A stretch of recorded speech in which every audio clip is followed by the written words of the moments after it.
Hi everyone, this is Dylan Warren with Team Gamers and Geeks, bringing you a red-yellow Golden Frieza deck profile. Might be a little shaky, I'm recording on my phone. I forgot my laptop at work and when I was going to do this deck profile, so I'm going to try to keep it steady and keep it decent. But this is very competitive, very fun deck. Probably the deck that I've been having the most fun with in this format. And I like playing stuff that's a little off key, so here we go. First of all, the leader that I'm playing is Golden Frieza from set 1. Discard Frieza's army to untap 1, draw a card, and then when it flips, discard Frieza army to untap 2 and draw a card. We're using this leader because we got some new Frieza's armies in red, which we'll get to. No particular order to this stack, but I'll lay it out as clean as I can. First card I just happen to have on top, 2 Digging Deep Vegeta. Just provides aggression, allows us to awaken. Next, 3 of these Destructive Occupation Frieza. It's a 10k combo, and if your leader's yellow, when you combo with it, it comes into play at the end of the battle. This is basically because we need a good 1-drop Frieza's army. And we don't play a lot of them. So this one gives us a nice 1-drop we can play into play, and then discard untap energy. Put those off to the side.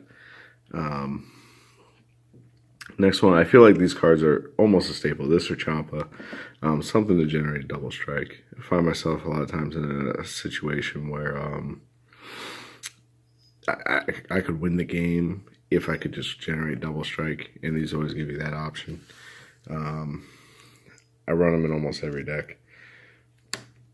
A lot of people who build decks with me know I like to run random one-ofs. Most people don't like that I do it, but 1 Saiyan Onslaught Kefla.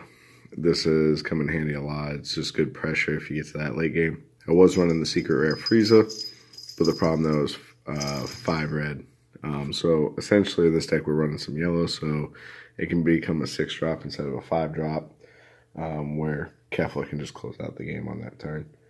So that's my cat with his new bell over there. Again, another one of Unbreakable Super Saiyan Son Goku. I was running this at more, but it's just too many 10Ks with the Kais, the occupations. It's weird as a one-of, but it's working for me, so I'm keeping it there. This is arguably one of the best negates in the game currently, and that's Time Magic. A lot of decks like to untap battle cards, give dual attack, triple attack, untap with Broly. So Time's Magic stops a lot of decks in the format, and it can be paid for no energy potentially, and also help you self-awaken if you need to. I don't play the whole Frieza chain. I just play the 3-drop Frieza Storm of Blows. My reasoning is to pop battle cards. So this deck untaps energy. It also plays cards from card effects, which we'll see in a second. So some cards can counter us, some low drops to sit and play and kind of stop us from doing what we want to do, like a Borgos or a Dark Mass Saiyan. So we need some cards to deal with board state, especially if the cards are in active mode. Next, we're running the red GnG Force package. We're going to run 4 of each. 4 Birder, I think I have them all in order here, 4 Raccoon, and 4 Goldo. I originally, when I first started building this deck and when some of my friends started seeing the list, I thought Goldo was probably the weakest of these. They all searched top 5 for red GnG Force and put them into play. They all have different abilities. Birder gives crit, Raccoon gives double strike, Goldo gives barrier. I originally, when I started building this deck, was thinking that Goldo was kind of the weakest of the bunch, and he might be the best one. Having barrier is very good. So how I like to open the game, pretty much every time, ideal start, would be Intensified Power Trunks. I run 3 of them to self-awaken, just a low drop attack. Also gives critical. So my ideal open would be swing. I take a life, and I go 15k critical at their leader on turn 1. Maybe I play it and I can't attack if I go first, but play him on turn 1, attack with him turn 2. Now on turn 2, I play Birder into a Galdo. So this is ideal turn 1, turn 2. You play Intensifying Power.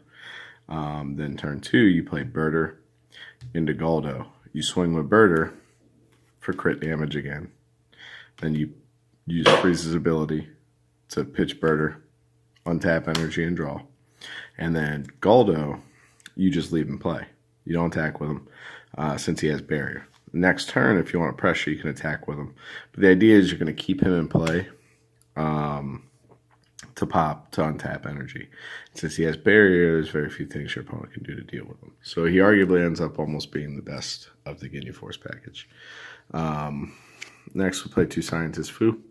I was playing 2 Mass Sand to deal with Boar State. But Scientist Fu just, as a finisher, just proved too good. He ends up winning games. He allows you to draw. Come on down, cat. Whoop. I don't know why you're so into these cards all of a sudden. But Scientist Fu just proves to be such a solid endgame. So consistently gives you the draw and recover if you're behind in hand advantage. So we went with him instead. So we are running some yellow. I was originally running this deck mono red if you happen to see it when I ran it on stream. But we're running yellow now. 3 Frieza Biding his time. Like I said, some cards, low drops, will give you troubles, and you want to be able to pop them earlier. So Frieza Biding his time, we'll put 1 to rest mode, ignoring barrier, turn 3 or less, and then you can attack and deal with the board. It's also a 1-drop Frieza army, like I was saying before, with Destructive Occupation. So we don't run a lot of 1-drop Frieza's armies. So these and Destructive Occupation are going to fill that role where we can get them into play early and then pitch them to untap energy. I main deck 2 Dark Power Black Mass Sand. I built this deck for a best of 1 tournament, but I would probably still main deck these anyway. They're just so good against a lot of things in the format when your opponent plays a card.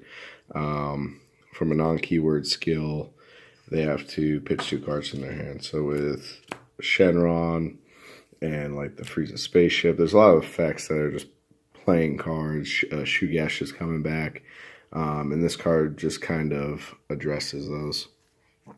I feel like this could possibly be the best card that was released in the set.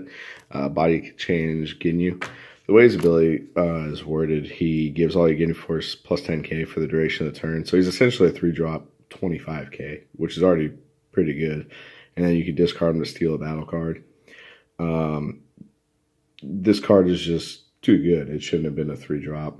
And it's one of the best cards in the set, so I feel like it's almost mandatory. We're going to play the other one, which I think is maybe the second best red battle card. Foreseeing Hit. Look at your opponent's hand, take 2 cards from it. Even if you don't kill your opponent with this card, I've seen some people cutting it or lowering it. I'm going to up it to 4. You can cripple your opponent. So if I take 2 of their super combos, I thought they would be able to defend. Now I might put them in a scenario where if they don't want to take the 2 damage, if I combo up to 25k or 30, depending on what I see in their hand, I can make them pitch 3 or 4 cards or take 2 life. And I put them in a bad situation where either way, they're not really going to come out on top of that. Next is the super combo. I chose to go with Jocko.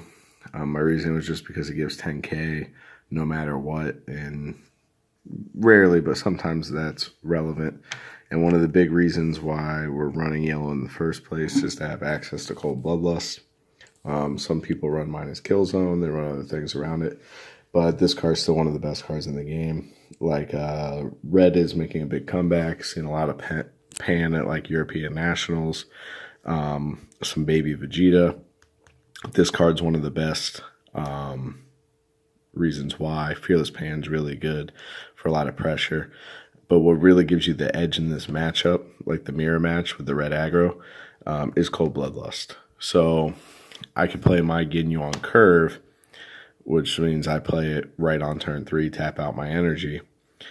And if they do this same thing and they tap out for their Ginyu thinking they're going to get a big advantage back and I Cold Bloodlust it, it really swings the game in your favor. Also, I don't have to tap out to play my stuff on curve. So I kind of win the race in that aspect. If I'm playing against, you know, Pan or Baby Vegeta, for them to play this on turn 3, they may have to tap out. Where I might have my Goldo still in play from my earlier turn 2, and I can play this on turn 3 and untap 2 energy. And it's almost essentially as if I played this for 1 energy, which is just an insane amount of value. So I'm going to zoom out, let you guys see the list. Hopefully you like it, play test it. I do feel like I can tweak this and make it better, but this is very competitive. I've won a lot of matches with it so far, and it's possibly the most fun deck that I've had in the format. I've been playing Broly Boo as well, and I'll share that list later. I've been winning a lot with that. That deck is also very good. But here's the list. I hope you enjoy it. All right, have a good one.